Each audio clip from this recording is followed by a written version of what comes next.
என் மனது நினைத்ததெல்லாம் நடந்திருக்கிறது. நான் எனக்கு உண்டான எல்லாவற்றையும் சேர்த்து வைத்திருக்கிறேன். இன்னும் நான் என்ன செய்வேன்? என்னுடைய களஞ்சியங்களை இடித்து பெரிதாக்குவேன்.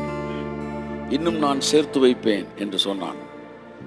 அப்பொழுது கர்த்தர் அவனை பார்த்து சொன்னார், மதிகேடனே, இன்றைக்கு இரவு உன்னுடைய ஜீவன் உன்னை விட்டு எடுத்துக்கொள்ளப்படுமானால் நீ சேர்த்து வைத்ததெல்லாம் யாருடையதாகும் என்று கேட்டார்.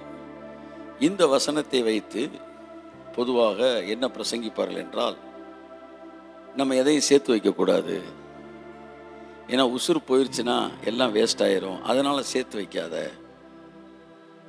இது எப்படி இருக்குன்னா, படிச்சுட்டு வேலை பார்க்காம இருக்காத அப்படின்னு சொன்னால், அப்போ படிக்காமல் இருக்கலாம்.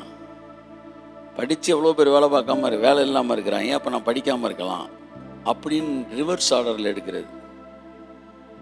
அவர் சேர்த்து வைக்காதன்னு சொல்லலை.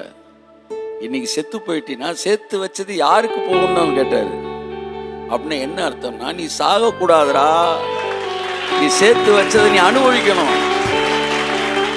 மதிகேடனே, உன் ஹெல்த்தை பற்றி யோசிக்காம, உன் ஜீவனை பற்றி யோசிக்காம வெறும் பணத்தை பற்றி யோசிக்கிற எவனும் மதிகேடன்.